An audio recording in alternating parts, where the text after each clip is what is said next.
네, 반갑습니다. 이 시간에 여기까지 나오신 여러분들 위해 하나님의 크신 은혜가 함께하기를 진심으로 기원합니다. 7월이 시작되었습니다. 6월달은 선교의 달로 보냈고 7월은 장학의 달로 보내려고 합니다. 장학이라는 것은 아시겠지만 학문을 장려하는 것이다 이렇게 할 수 있습니다. 학문을 장려하는 것, 이런 것을 통하여서 우리가 우리의 신앙을 좀 더 성숙하고 성장하기 위해서 더욱더 힘을 써야겠다, 배우고 익히는 것에 더욱더 관심을 가지고 힘을 써야 되겠다라고 생각하면서 이 주제를 정했습니다. 그래서 이 주제를 정했을 때 다른 사람이 신앙을 성숙해야 되겠다, 또 학문에 더욱더 장려해야겠다 이렇게 생각하지 마시고 내가 이번 달 한 달 동안에 더욱더 배우고 익히는 것에 힘을 써서 내 신앙이 진일보하는데 힘써야겠다라고 생각하시고 또 한 달을 보냈으면 좋겠습니다. 특별히 우리 교회, 또 우리 교회뿐만 아니라 모든 교회가 항상 힘써야 되는 것은 다음 세대를 위해서 더욱더 관심을 갖고 힘써야 됩니다. 다음 세대를 위한 관심, 또 교육, 이것들에 또 신경을 쓰시면서 우리 안에 있는 자녀들, 다음 세대의 신앙은 어떤가 되돌아보면서 함께 기도할 수 있는 그런 한 달이 되었으면 좋겠습니다. 7월 달에는 이제 여호수아를 읽게 되는데, 우리가 여호수아의 말씀을 읽어나가면서 특별히 또 말씀의 은혜를 받아야 될 텐데, 여호수아는 크게 나눌 때 두 부분으로 나눠서 이해할 수 있습니다. 총 24장 중에 절반으로 나눠서 1장부터 12장까지는 여호수아를 통해서 가나안 땅을 정복하는 내용, 그리고 13장부터 마지막 24장까지는 정복한 땅을 분배하는 내용, 크게 하나님께서 약속하신 가나안 땅을 정복하는 것과 그리고 분배하는 내용으로 되어 있다 이렇게 생각하시면 될 것이고, 한 장 한 장 읽어나가면서 그것을 통해서 우리가 도전받아야 될 것이 무엇인지를 좀 살펴보는 그런 시간들로 지냈으면 좋겠습니다. 오늘은 말씀 읽기 본문 5장입니다. 5장을 읽어나가는데 그에 앞서 여호수아 1장부터 4장까지는 어떤 내용들이 있었는가, 물론 말씀 읽기 본문에 따라 여러분들이 잘 한 장씩 읽어 나갔으리라 생각되지만, 다시 한번 간단하게 정리를 하면 1장에서는 가나안을 정복하기 위해서 모세를 이어 여호수아를 주님께서 불러 쓰셔서 사명을 주시는 장면이 나옵니다. 그래서 여호수아를 부르셔서 사명을 주시고 강하고 담대하라, 하나님께서 너와 함께 하신다라는 사실들을 일러주어서 여호수아가 이스라엘 백성들, 출애굽한 이스라엘 백성들을 이끌고 가나안 땅에 들어갈 것을 명령하시는 장면이 나옵니다. 그리고 2장에서는 여호수아가 2명의 정탐꾼을 뽑아서 여리고성과 그 땅을 정탐하는 그런 일들이 있습니다. 그때 잘 아시는 라합을 통해서 도움을 받게 되고, 그리고 그 땅의 상황이 어떠한지 정탐꾼을 통해서 보고받게 됩니다. 여리고성과 그 땅의 사람들이 이스라엘 백성들의 이야기를 듣고 다 두려워하고 겁내한다는 소식을 듣고 여호수아는 더욱더 담대하게 이스라엘 백성들을 이끌고 드디어 가나안 땅에 입성하기 위해서 요단강을 건너는 장면이 3장과 4장에 이어지게 됩니다.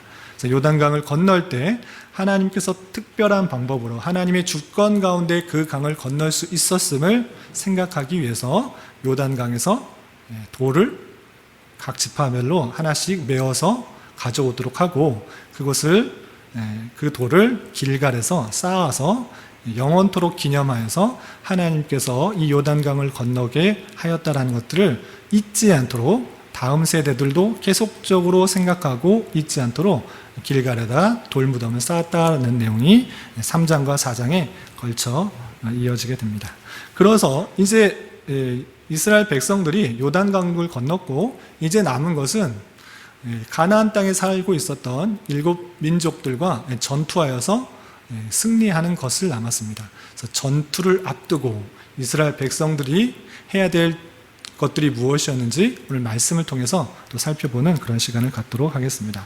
우선 읽지는 않았지만 1절에서 보면 요단강을 건넜을 때 가나안 땅에 살고 있었던 그런 여러 민족들의 반응이 나와 있습니다. 그 반응 먼저 살펴보겠습니다. 5장 1절에 보면 요단강의 서쪽에 아모리 사람의 모든 왕들과 해변의 가나안 사람의 모든 왕들이 여호와께서 요단물을 이스라엘 자손들 앞에서 말리시고 우리를 건너게 하셨음을 듣고 마음이 녹았고 이스라엘 자손들 때문에 정신을 잃었다, 이렇게 표현되어 있습니다. 요단강 서쪽에 7지파뿐만 아니라 7지파에 크고 작은 왕들이 있었습니다. 오늘날 같이 거대한 왕국이 아니고 부족보다 약간 더 큰 그런 무리를 갖고 있는 그런 왕들이 있었는데, 그런 왕들이 소문을 듣게 된 것입니다. 그때 당시에 요단강은 물수위가 상당히 높아서 언덕까지 차올 정도로 그렇게 많은 물이 있었음에도 불구하고 들리는 소문에 그 물을 마르게 하시고 이스라엘 백성들을 건너게 하셨다라는 소식을 듣자 이 왕들은 두려워 떨었던 것입니다. 그래서 마음이 녹았다, 정신을 잃었다라는 표현들을 하면서 그때 당시에 가나안 여러 왕들의 모습들이 어떠한지를 잘 보여주고 있습니다. 이렇게 두려워 떨고 있는 그런 적들에 앞서서 적들을 앞에 두고서 이스라엘이 보였던 행동은 무엇일까? 또한 하나님께서 이스라엘 백성들에게 요구한 것이 무엇인가? 2절 이하 이렇게 표현되고 있습니다. 2절 이하 보면 그때 요단강을 건너고 또 길갈에 돌을 쌓아 기념하고 있었던 그때 여호와께서 여호수아에게 이르시기에 너는 부싯돌로 칼을 만들어 이스라엘 자손들에게 다시 할례를 행하라, 이렇게 말씀하십니다. 여호수아에게 하나님께서 하신 말씀, 군사들을 정비하고 좋은 무기를 찾고 또 만들어서 전쟁을 대비하라, 이렇게 말씀하신 것이 아니고 오히려 할례를 다시 행하라, 이렇게 표현하고 있습니다. 할례는 무엇입니까? 하나님의 백성이라는, 하나님의 언약 백성이라는 그런 표로서 남자의 성기의 표피를 벗겨내는 그런 행위인 것입니다. 그것은 어른일 때는 좀 힘들기 때문에 어렸을 때, 그리고 그 피가 연할 때 하는 경우가, 그래서 난지 8일 만에 보통 하게 됩니다. 할례를 하게 되는데 왜 이때 이스라엘 백성들에게 할례를 행하게 했는가? 그것은 4절 이하 이렇게 표현하고 있습니다. 4절 이하 보면 여호수아가 할례를 시행한 까닭은 이것이니 애굽에서 나온 모든 백성 중 남자 곧 모든 군사는 애굽에서 나온 후 광야 길에서 죽었는데 그 나온 백성은 다 할례를 받았으나 다만 애굽에서 나온 후 광야 길에서 난 자는 할례를 받지 못하였습니다, 이렇게 표현하고 있습니다. 그러니까 애굽에 있을 때는 하나님의 백성, 언약 백성의 표로서 난지 8일 만에 이들에게, 남자아이들에게 성기의 표피를 벗겨내면서 하나님의 자손이다라는 것들을 다 행했습니다. 그런데 출애굽하고 나서 애굽에서 나온 이후에 애굽에서 받았던 사람들은 다 죽게 되고 그들이 하나님의 말씀을 청종하지 않음으로 그 백성들이 다 죽게 되고 애굽에서 나와서 광야에서 태어난 자손들은 언제 이스라엘 백성들이 움직일지를 알지 못하기 때문에 다 행하지 못했던 것입니다. 하나님의 백성임에도 불구하고 그 할례라는 그 의식을 행하지 못하였기 때문에 하나님께서는 그들에게 가나안 땅을 정복하는 것이 먼저가 아니라 할례를 받는 것이 먼저다라고 하셔서 하나님께서 여호수아에게 할례를 행하도록 하셨고, 여호수아는 3절에 보면 부싯돌로 칼을 만들어서 이스라엘 모든 자손에게 할례를 행했다, 이렇게 표현하고 있는 것입니다. 그래서 할례를 다 행하고 8절에 보면 모든 백성이 할례를 행하기를 마침에 백성이 진중에서 각처에서 머물며 낫기를 기다릴 때, 그 표피를 벗겨내는 일이 상당히 아프기 때문에 그것을 낫도록 하기 위해서 계속 기다리고 있었습니다. 적진을 앞에 두고 아픈 채로 그냥 그대로 있었던 것입니다. 그리고 나서 하나님께서 또 무엇을 말씀하시는가? 9절에 이 할례를 행하는 것을 통해서 무엇을 뜻하는지를 밝혀주고 있습니다. 9절 보면 여호와께서 여호수아에게 이르시되 내가 오늘 애굽의 수치를 너에게서 떠나가게 하였다 하셨으므로 그곳 이름을 오늘까지 길갈이라 하느니라 라고 되어 있습니다. 그래서 할 일을 행하는 것을 통해서 내가 하나님의 백성이고 이제 애굽에서 그런 수치, 애굽에서 종되었을 때 많은 모욕과 어려움과 조롱을 당하였는데 그런 모든 애굽에서 종되었던 그 수치를 다 버렸다라는 의미로 길갈이라 이렇게 표현하고 있습니다. 그래서 길갈의 뜻은 벗어지다, 떠나가지다, 굴러가지다, 벗겨지다라는 뜻입니다. 그래서 그 할 일을 행함으로써 그곳을 이름을 길갈이다 이렇게 표현하고 있는 것입니다. 그리고 나서 할 일을 행한 후에 또 하나님께서 또 행하라는 그런 명령이 있었습니다. 그것이 10절 이하 이렇게 드러나고 있습니다. 10절 이하 보면 또 이스라엘 자손들이 길갈에 진을 쳤고 그달 14일 저녁에는 여리고 평지에서 유월절을 지켰으며 되어 있습니다. 그달 14일 저녁 이렇게 되어 있는데 그 달은 언제 달인가 4장 19절을 보면 이것이 출애굽한 그런 기점으로 해서 첫째 달 10일인 것을 볼 수 있습니다. 출애굽기의 내용을 보면 출애굽한 달을 첫째 달로 맞추고 그 달 14일을 정하여서 유월절을 지키도록 했던 것입니다. 그래서 그렇게 건너갔던 때가 유월절과 맞았기 때문에 그 달 14일, 첫째 달 14일을 여리고 평지에서 유월절을 지키게 된 것입니다. 그래서 유월절의 그 규례대로 무교병과 볶은 곡식을 먹으면서 하나님께서 우리를 구원해 주셨다라는 그 사실들을 다시 한번 기억하고 유월절을 지켰던 것입니다. 그리고 나서 12절에 보면 그 땅의 소산물을 먹은 다음 날에 만나가 그쳤으니 이스라엘 사람들이 다시는 만나를 얻지 못하였고 그 해에 가나안 땅에 소출을 먹었다 이렇게 되어 있습니다. 출애굽한 백성들이 먹을 것 그것이 없어서 불평하고 불만했을 때 하나님께서는 만나와 메추라기를 주셨습니다. 그래서 40년 동안 광야 생활을 하는 동안에 하나님께서는 만나로 친히 매일 그들을 먹이셨는데 이제 가나안 땅에 들어와서 그 땅에 있는 소산물을 먹었더니 이제 만나는 내리지 않고 그때부터는 그 땅에 소출 나온 것을 먹게 되었다라고 하면서 이 12절이 마치게 됩니다. 이런 내용을 통해서 우리가 무엇을 또 생각해야 될 것인가? 과거에 그냥 성경의 이야기, 신비한 하나님의 이야기 이렇게 그치는 것이 아니라 그때 당시에 주셨던 그때 당시에 하나님께서 말씀하시고 인도해 주셨다는 그 내용을 통하여서 오늘날의 삶에 있어서 어떻게 할지를 고민하며 적용하는 것이 우리의 삶의 자세다 이렇게 생각할 수 있습니다. 그래서 크게 3가지 정도로 조역해서 교훈받을 것을 생각해 보았습니다. 첫 번째는 그들이 할례를 행했다라는 것입니다. 그들이 할례를 요단을 건너 길갈에 진을 치고 있었을 때 하나님께서는 할례를 행하게 하셨다라는 것입니다. 할례를 행하는 것, 이스라엘이 전쟁을 앞두고 적진 앞에서 할례를 행하는 것은 정말 위태로운 일이 아닐 수 없습니다.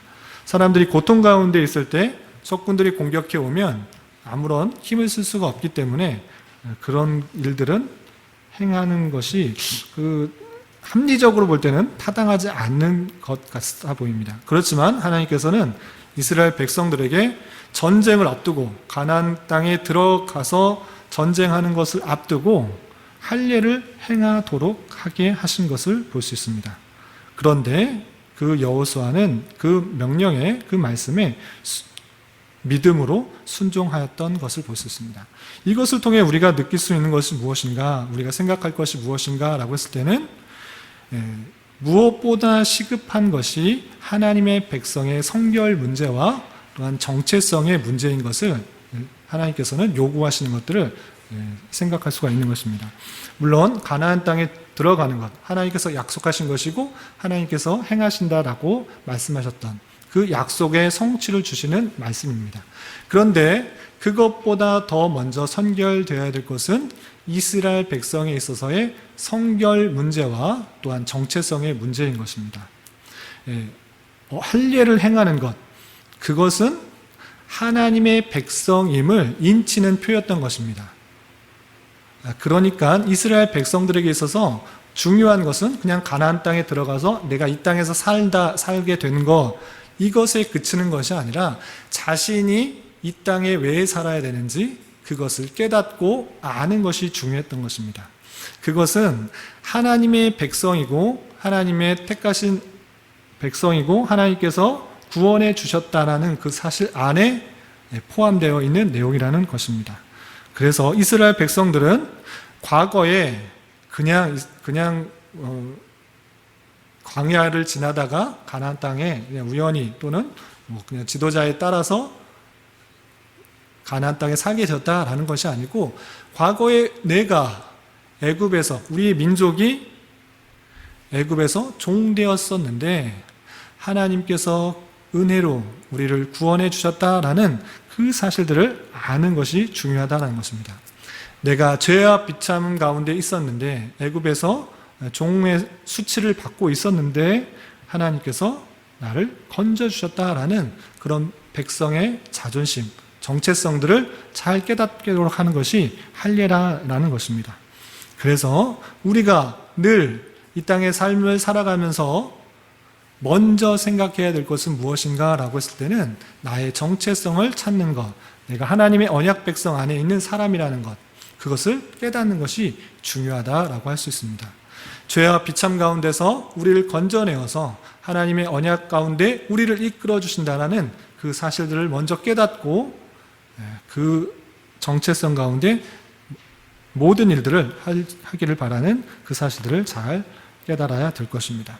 그리고 또 한 가지 생각해 볼 것은, 할례를 행하는 것, 그 정체성을 확인하는 것 좋은데 한편으로 생각하면 이렇게 생각할 수도 있는 것 같습니다. 그것이 요단강을 건너기 전에, 요단강 건너기 전 동편에서 할례를 행하면 훨씬 더 좋을 것 같은데, 아니면 전쟁 다 끝나고 평화로운 시대에 우리가 하나님의 백성이었지 하면서 할례를 행하면 더 좋았을 텐데, 왜 하나님께서는 이 적들 앞에서, 바로 앞에서, 얼마 떨어지지 않은 곳, 요단강을 건넜기 때문에 바로 적들, 가나안 민족들이 살고 있는 그 앞에서 할례를 행하도록 했을까라는 것들을 생각해 보면 좋을 것 같습니다. 하나님께서 우리에게 주신 말씀이 때로는 이치에 안 맞고 상황에 맞지 않고 터무니없는 말처럼, 합리적이지 않은 말처럼 느껴질 때가 있습니다. 그렇지만 하나님께서 원하시는 것들은 그런 상황 속에서도 오직 하나님만을 의지하고 있는지를 보기 위해서 그런 말씀을 주신다라는 사실들을 잘 알아야 될 것입니다. 하나님께서는 우리의 생각과 우리의 판단보다 훨씬 더 뛰어나시고 아름다우시고 선하시기 때문에 내 생각으로는, 인간의 지혜로서는 맞지 않는 일들을 요구하시는 것 같이 보이지만, 하나님께서는 그런 상황 속에서도 우리가 정말 하나님을 믿고 의지하고 따르는지를 보기 위해서 그런 말씀을 주신다라는 사실들을 잊지 말아야 될 것입니다. 그래서 우리가 이 땅을 살아갈 때 종종 그러는 경우가 있습니다. 하나님의 말씀은 물론 좋고 맞고 귀한 말씀이지만 이른바 교회 안에서, 성도들 사이에서 지키면 되고, 우리가 사는 삶의 현장에 있어서는 다양한 사람들과 어울려서 살아갈 때는 그들과 맞게 적당하게 세상의 기준과 비슷하게 살아가는 것이 맞다, 이렇게 생각하며 판단하며 행동할 때가 많은 것 같습니다.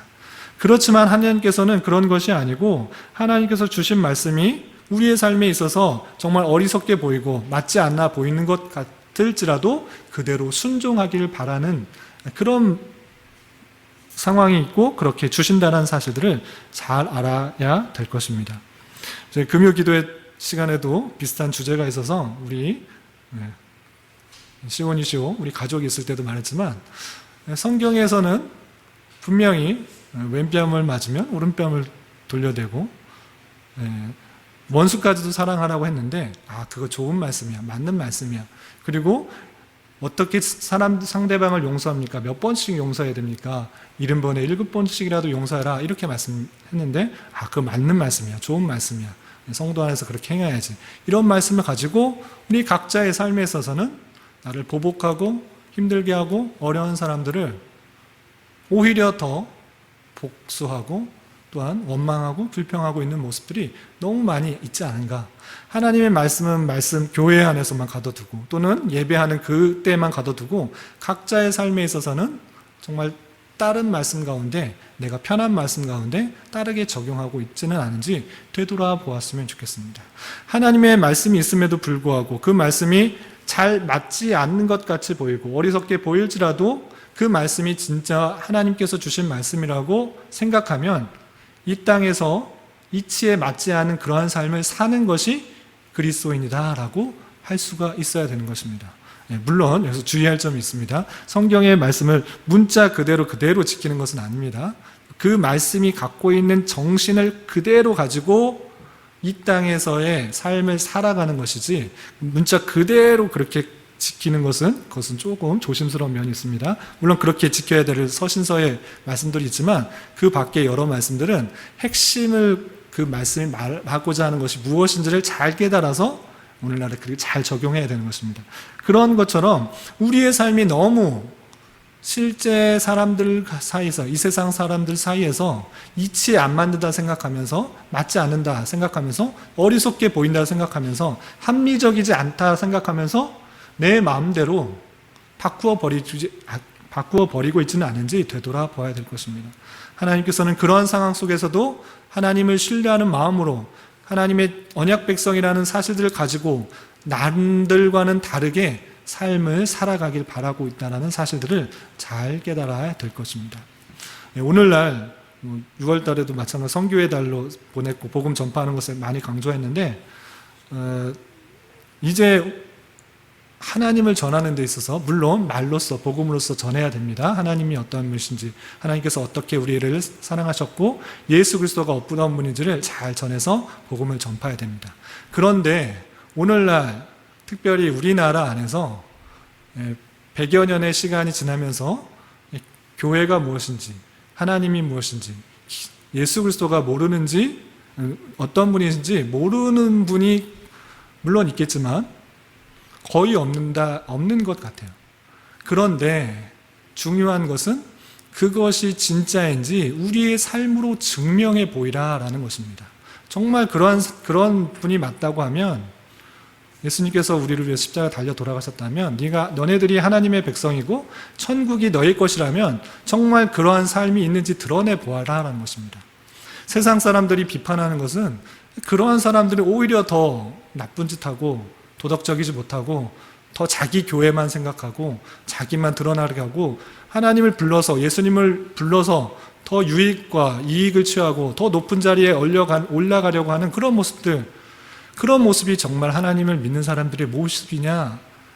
그렇다면 나는 믿지 않겠다라고 비판하고 있는 모습이 있지 않는가 되돌아보게 되는 것입니다.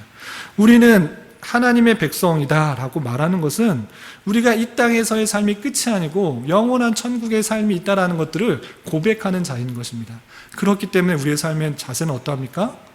이 땅에서의 것을 더 가지려고, 더 얻으려고, 더 높은 자리로 올라가려고 하는 그런 삶보다 우리에게 주어진 삶, 하나님의 말씀대로 살아가는 삶, 서로 사랑하고 서로 손해볼지라도 또 아껴주고 용서하고 그러한 삶을 사는 것을 통해 하나님이 계시다는 것들을 증명해 보이는 것, 그것이 우리의 삶이고, 그런 증명된 삶, 이 땅에서의 사는 삶 같지 않은 사람들이 사는 자들이 정말 예수 그리스도를 믿는 자이구나를 깨닫고 우리의 삶이 증명됨으로 말미암아 많은 백성들이, 저들이 믿는 사람들이 다르구나를 깨닫고 하나님을 믿어볼까, 예수 그리스도가 어떤 분이신가를 또 접해볼 수 있는 그런 삶이 되지 않을까 생각을 합니다.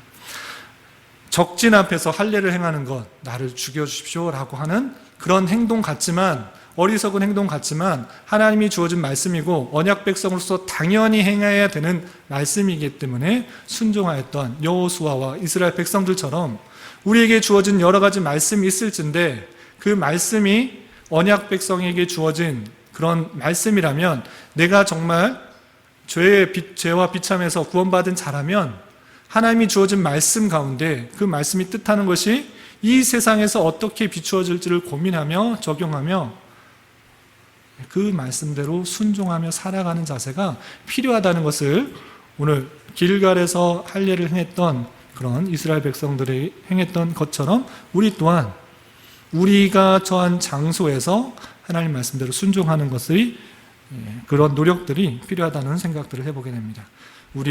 우리가 천국 백성으로서 하나님의 말씀대로 살아가는 것을 통하여 하나님을 기쁘시게 하고 많은 사람들에게 유익이 될 수 있도록 하는 저희가 여러분이 되시기를 주님의 이름으로 부탁을 드리겠습니다. 그리고 그날 14일 저녁에 여리고 평지에서 유월절을 지켰다라고 되었습니다. 유월절 지키는 것, 그건 무엇입니까? 유월절이라는 것은 뛰어넘어갔다라는 절기인데 그것은 무엇을 뛰어넘었는가 했을 때는 죽음을 보지 않고 뛰어넘었다라는 것입니다. 언제부터 지켰는가라고 했을 때는 출애굽할 때 이스라엘 백성들이 애굽에서 종살이 하다가 이제 애굽에서 나오게 되는데 10가지 재앙 중에 마지막 재앙, 그것이 장자의 죽음이었습니다. 모든 초태생은 죽어야 했음에도 불구하고 하나님께서는 죽지 않도록 하는 방법을 주셨는데 그것은 다름 아니라 어린 양의 피를 문설주와 임방의 바름으로 말미암아 그 집의 초태생이 죽지 않고 유월하였다, 뛰어넘어가게 되었다. 그래서 유월절을 매년 14일, 1월달 1월 14일에 지키도록 그렇게 하였습니다. 그것을 통해서 생각할 수 있는 것이 무엇인가? 그것은 어린 양을 통하여서 죽음을 면할 수 있다라는 것입니다. 그래서 유월절을 지키는 것은 하나님께서 우리를 구원하셨다라는 것들을 기념하는 행사일 뿐만 아니라 그 어린 양, 유월절의 어린 양 때문에 구원을 받는다, 죽음이 옮겨진다라는 것들을 생각하도록, 계속적으로 생각하도록 했는데 그것은 다름 아니라 어린 양으로 오신 예수 그리스도를 생각하도록 했던 것입니다. 그래서 우리가 구원받는 것은 오직 예수 그리스도로 말미암아 구원을 받는다라는 사실들을 유월절을 통해서 생각하도록 했던 것입니다. 그런데 이제 신약 시대에 예수님께서 약속대로 오신 이 신약 시대에는 유월절을 계속 지키면서 유월절 예수 그리스도를 생각하는 것이 아니고 유월절 어린 양으로서 십자가에 달려 돌아가신 그 사랑을 기념하면서 예수님께서 제정하신 성찬 예식을 통하여서 그것들을 지키는 것입니다. 그래서 유월절을 통해서 우리가 구원을 얻는다라는 것들을 기억하는 것을 오늘 신약 시대는 똑같이 유월절을 지키는 것이 아니고 예수님께서 유월절 잡히시기 전날 밤에 제자들과 성찬을 가지셨던 것처럼 우리가 성찬 예식을 하는 것을 통해서 예수님께서 우리를 위해 피를 흘리시고 살이 찢기시고 죽임을 당하셨다라는 사실들을 잘 깨달아야 되는 것입니다. 그래서 신약시대의 성도들은 예수님을 생각할 때 성찬 예식을 통해서 예수 그리스도께서 우리를 위해서 십자가에 달려 돌아가셨구나 라는 사실들을 잘 알아야 됩니다. 그래서 이 성찬 예식을 하는 것을 통해서 정말 우리를 위해서 주님께서 십자가 달려 돌아가신 그 큰 사랑이 있다는 사실들을 잘 깨달아야 되는 것입니다. 그래서 될 수 있으면 개혁교회 성도들은 될 수 있으면 성찬 예식을 자주 행함으로써 그 사랑들을, 하나님의 그 크신 사랑들을, 예수님께서 행하신 그 놀라운 은혜들을 자주 생각할 수 있도록 그렇게 했는데 여러 가지 형편상 요즘은 특별히 전염병으로 인해서 같이 떡을 떼는 이런 행동들이 상당히 조심스러워져서 그런 못하고 있지만 그것을 하지 못하더라도 주님께서 우리에게 보여주신 그 사랑들을 잘 기억해야 될 것입니다. 또 하나, 주님께서 우리를 위해서 십자가에 달려 돌아가신 것, 이것으로 끝나는 것이 아니라 주님께서 십자가에 달려 돌아가시고 3일 만에 부활하셨다라는 사실이 중요합니다. 그냥 우리를 위해서 대신하여 십자가 달려 돌아가심으로 우리가 죽음을 면하게 되었다라는 것으로 끝나는 것이 아니라 3일 만에 부활 승천하셨다, 죽음을 이기시고 또 후에 승천하셨다라는 사실들을 통하여서 우리가 죽음으로 생명을 얻고 이제 주님과 같이 부활할 모습으로 다시 영원한 천국에 함께 들어가겠다는 사실들을 우리에게 보이신 것처럼 주님께서 부활하신 날, 그것이 언제입니까? 안식 후 첫날, 주일인 것입니다. 이 주일을 통하여서 더욱더 감사와 찬송을 돌려야 되는 것입니다. 하나님께서 보이신 사랑, 그네들을 감사 찬송할 수 있어야 되는 것입니다. 그래서 예배라는 것이 중요한데, 예배는 그냥 설교자의 설교가 얼마나 은혜로운지, 얼마나 잘하는지 평가하는 자리가 아니고, 하나님께 온전히 내 자신을 제물로 드려 감사와 찬송을 하는 자리입니다. 예를 다하여 엎드리다라는 것이 예배, 원어적으로 프로스크루오라고 해서 바짝 엎드리는 것, 왕에게 바짝 엎드리는 것이 예배인 것입니다. 그러할 때 우리는 예배의 자리에 있어서 얼마나 하나님께 감사한 마음으로, 우리를 구원하신 것에 대한 기쁜 마음으로 찬송하고 있는지 되돌아보아야 될 것입니다. 예배의 자리, 이 거룩한 주일날, 주님께서 모든 것을 완성하신 주일날 하나님께 감사하는 마음으로, 찬송하는 마음으로 이 자리에 있는지, 비록 이 자리에 있지 못하더라도 또 영상에서 함께 예배하고 있을 때 그냥 아무 생각 없이 그냥 쳐다보고만 있지는 않은지 되돌아봐야 될 것이에요. 하나님께 감사하는 마음으로, 찬송하는 마음으로, 주님께서 우리를 위하여 찢기시고 또 피 흘리시고 그 죽으심으로 말미암아 우리 죄가 사해지고 우리를 구원하셨다는 그 사실로 인하여 기뻐 찬송하는 자리가 이 자리다. 그냥 앉아서, 또는 팔 꼬고 다리 꼬고 앉아서, 또는 말씀을 얼마나 잘하는지, 찬송을 얼마나 잘하는지, 반주자가 얼마나 잘하는지 그냥 시간을 때우는 그런 자리가 아니라, 예배를 통하여서 그 모든 은혜를 허락하신 주님께 내 감사와 찬송을 다하며 예를 다하여 엎드리고 꿇어 엎드려서 하나님께 경배하는 자리가 되어야 될 것입니다.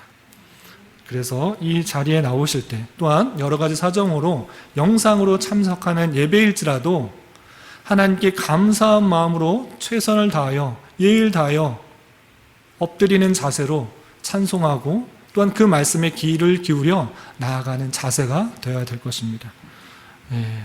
그러한 자세로 예수 그리스도의 그 사랑을 표현할 수 있는 저와 여러분이 되시기를 주님의 이름으로 부탁을 드립니다. 그리고 마지막으로 살펴볼 것은 12절에 보면 그 땅의 소산물을 먹은 다음에 만나가 그쳤으니 라고 되어 있습니다.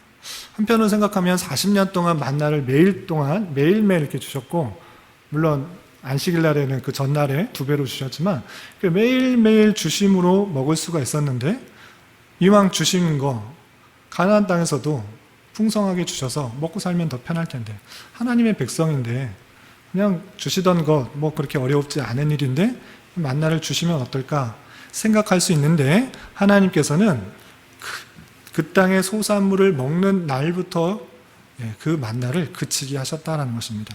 이것을 통해서 우리가 생각해 볼 것은, 하나님의 기적이라고 생각할 수 있는 것은 기계적으로 나타나는 것이 아니고 살아계신 하나님의 놀라운 지혜에 따라 이루어지는 것입니다. 오늘날의 하나님의 능력이 멈춰지는 것이 아니고, 모든 것이, 이 세상의 모든 것들이, 모든 만물이 하나님의 뜻과 하나님의 지혜와 하나님 능력 가운데 행하시는 것입니다. 그런데 우리가 이른바 기적이라고 할 수 있는 그런 일들을 안 일어나는 것이 아니라, 하나님께서 오늘날 그런 것을 못 하시는 것이 아니라 하나님의 선하신 뜻, 하나님의 선하신 지혜에 따라 그것이 필요할 때 그것을 행하여 주시는 것이라 생각할 수 있어야 되는 것입니다. 그래서 일반적인 법칙에 의해서 충분히 살아갈 수 있을 때 하나님께서는 기적을 행하실 필요가 없으시기 때문에 주지 않으신 것입니다. 그 땅에서, 가나안 땅에 이른바 젖과 꿀이 흐르는 땅인데, 먹을 것이 풍성한 그러한 곳인데 만나를 줄 필요가 없기 때문에 하나님께서는 그것을 주지 않으시고 가나안 땅에서 나는 소출로 먹게 하신 것입니다. 그래서 하나님은 기적이나 어떤 이적을 통해서 인간들의 게으름이나 나태함을 조장하시도록 그렇게 기적을 행하시지 않으시고, 어쩔 수 없는 형편에서 하나님의 지혜에 따라서 이렇게 행하시기도 한다라는 것입니다. 우리가 기독교는 흔히 말할 때 은혜의 종교라고 말합니다. 은혜의 종교라는 것은 무엇인가?